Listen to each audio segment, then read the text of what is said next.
History for Canada as they move on to the semifinals of the FIBA World Cup as Shai Gilgeous-Alexander leads the boys in the red and white past Luka Doncic and Noor. What a morning it was.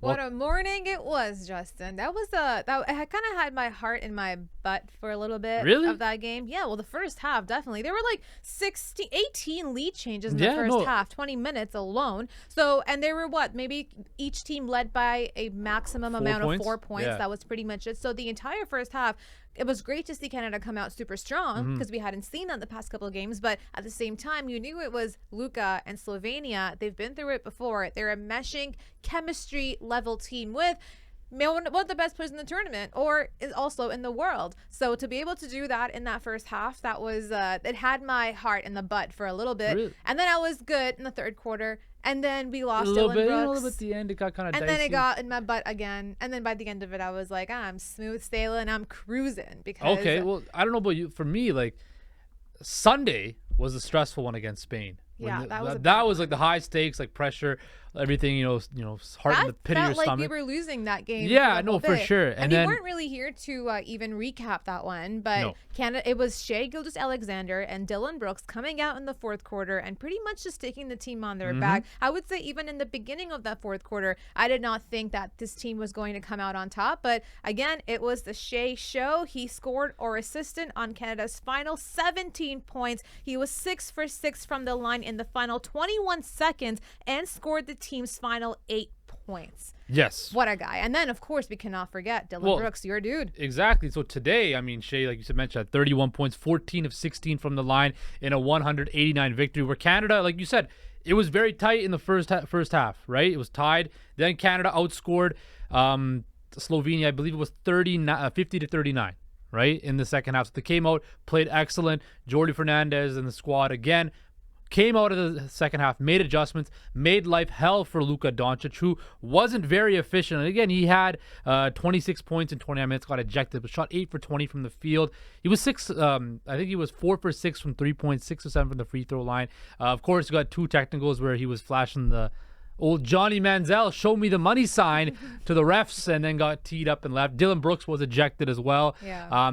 And he was waiting in the tunnel. And we have the video of this right now. The waiting in the tunnel with boxing gloves. And first spot in the final. Look at Dillon Brooks in the tunnel, waiting for his teammates to come back. I assume they said the mantra of this team was body blows. This guy's like, he took a couple at the end of that third quarter. Slovenia. Was he packing with them? They're clearly red and white or red and black. Were they just in the locker room? Did he come up with them? Did he anticipate that he was going to get fouled out, so he wanted to have this moment in the tunnel?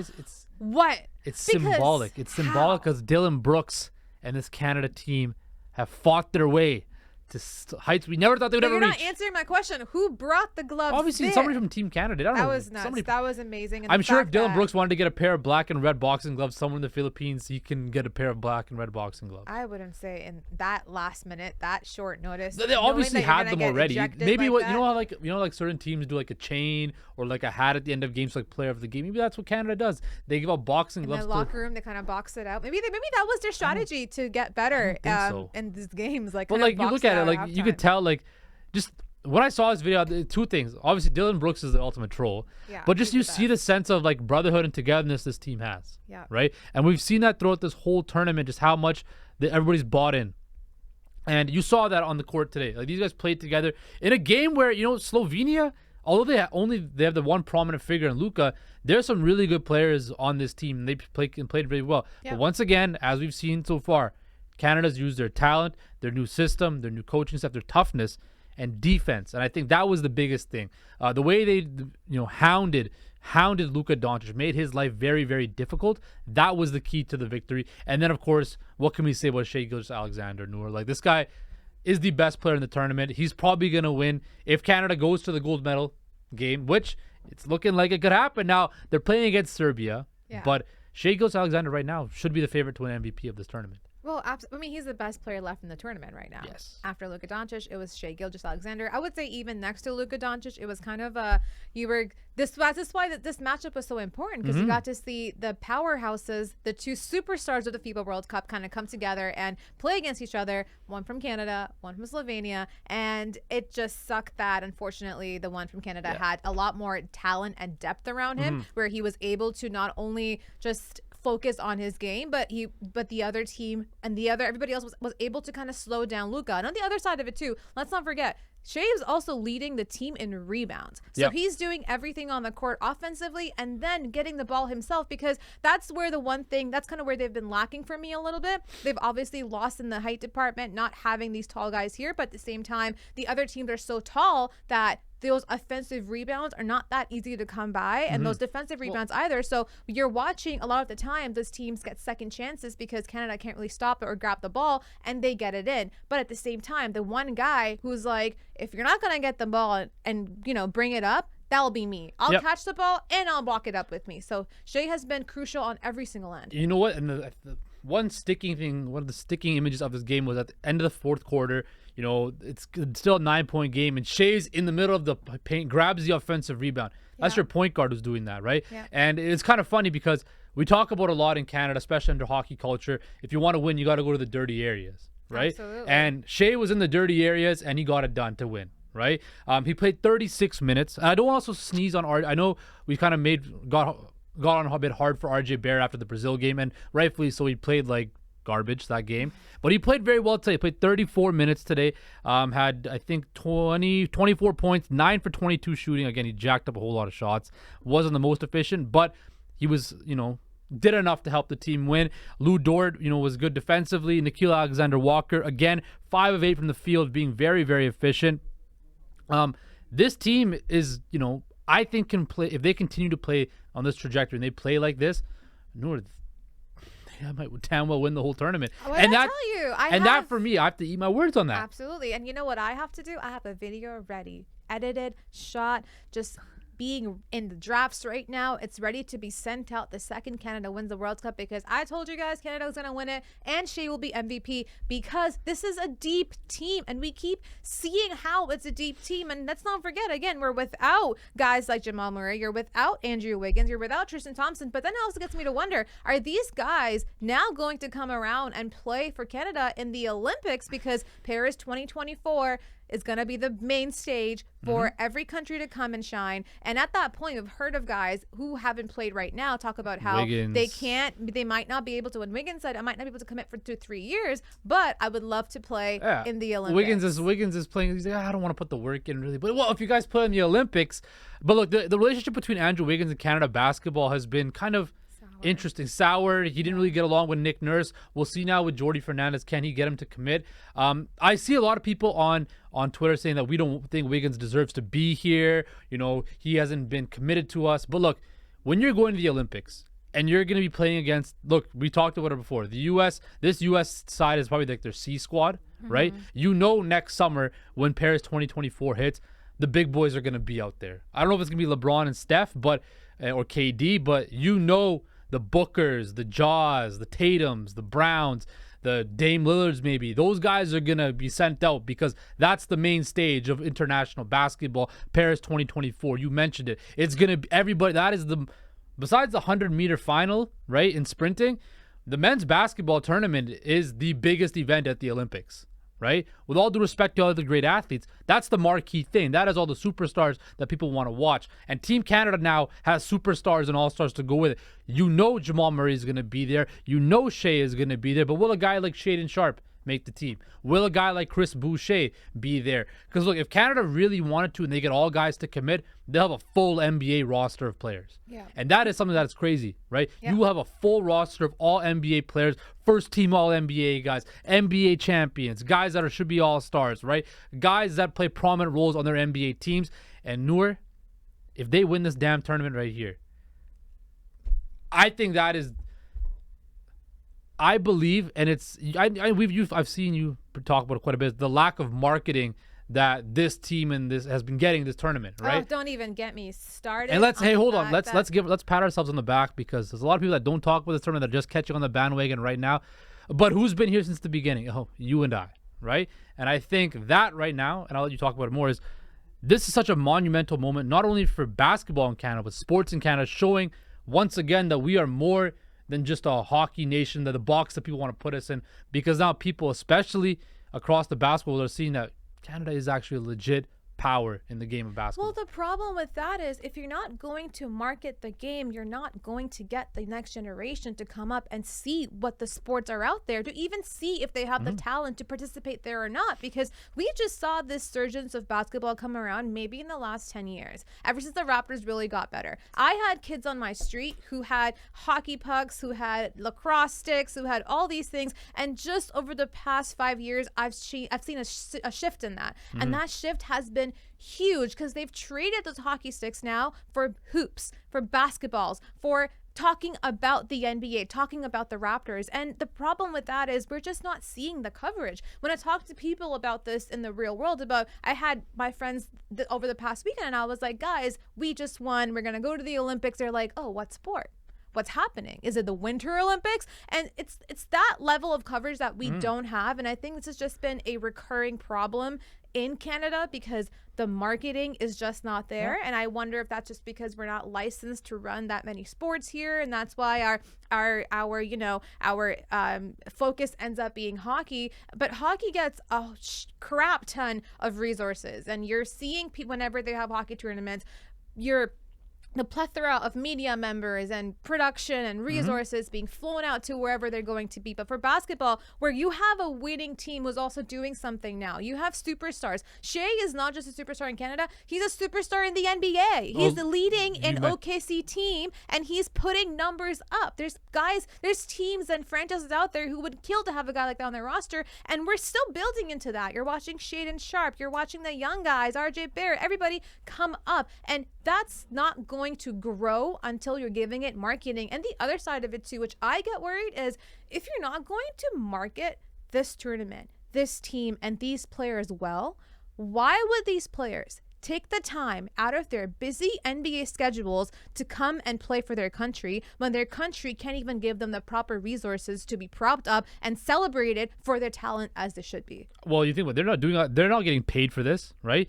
Guys like these guys aren't getting paid to play for Canada. They're doing it because they want to put Canada basketball on the map. They want to do it because they want to be in Paris 2024. And if they feel defeated about the fact that, well, we're not being covered, we're not being talked about, no one cares about basketball on this, and that's going to kill them and be like, well, why would I play for Team Canada? I'm going to go focus on OKC. I'm going to go focus on Houston. I'm going to go focus on the Knicks. They're not going to think about it that way. And that's where I'm saying we need to see that investment come in, and we just need to grow the games in Canada. We're so far behind when it comes to marketing. I don't think Canada understands marketing that well just yet. I'm hoping we're going to get there at some point, but we're not there at all. But marketing is going to cost you a little bit of money, but what you get after what you've marketed, the influx of money that comes in from the games, the merch, the players, the economy moving up because you have people coming in tourism to watch your teams and your players, that is going to put you on the map. You just connect basketball and tourism. Wow, I never thought you could put those two together, but somehow you did it. To me, I just don't understand why we don't grow it, because there's money in it. So I'm going to tell you there's what. money in this. So after the game on Sunday against Spain, right? The network that broadcasts this tournament, I'm not going to name names, but they go to their highlight show right after, right? And you would think that, they would start with the highlights of the Canada basketball game. Guess what they started off the show with? Don't tell me it's Team USA. Not even basketball related. Oh, okay, of course. Your favorite team in Toronto. The Jays? The Toronto Blue Jays playing the Colorado Rockies. That led the show. And then that clicked in my head. I'm like, that's hilarious. Canada probably won their biggest game. Canada basketball won their biggest game 20 plus years. I mean, the day they actually, we're lucky it was pretty much Labor Day, but the day we got the Olympic berth should have been a national holiday. I don't think we should be giving. I don't think we should be giving holidays out. Get the buses out. I will lead them. I think pop some champagne. Clinching the Olympics should be like a bar, a stand, like the floor. Well, we've come a long way. We've come a long way. So this is, to me, I think clinching the Olympics in this tournament now makes this tournament a success. Yes. To me, this was the level of how success was going to be for them. And it wasn't even going to be about how far they go. It was going to be about if they can get themselves to the next chapter, which is the Olympics. And they did just that with the favorites, the USA. So we talked a lot about marketing, the game against Slovenia, all of that. They're playing this in the semifinals. Here's the Final Four. Canada plays against Slovenia on Friday, very, very early, 4:40. Serbia, beat Slovenia, playing Serbia minus Nikola Jokic, 4:45 Friday morning.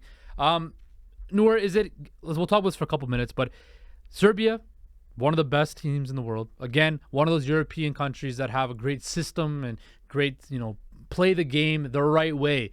This is not going to be an easy game for Canada. They can't look ahead to a potential matchup with the U.S. that a lot of people are thinking about. Canada needs to focus on Serbia, take care of business, because we've seen with the likes of Brazil, with Spain, even the first half against Slovenia, Latvia, right? There's been some tough moments for this squad.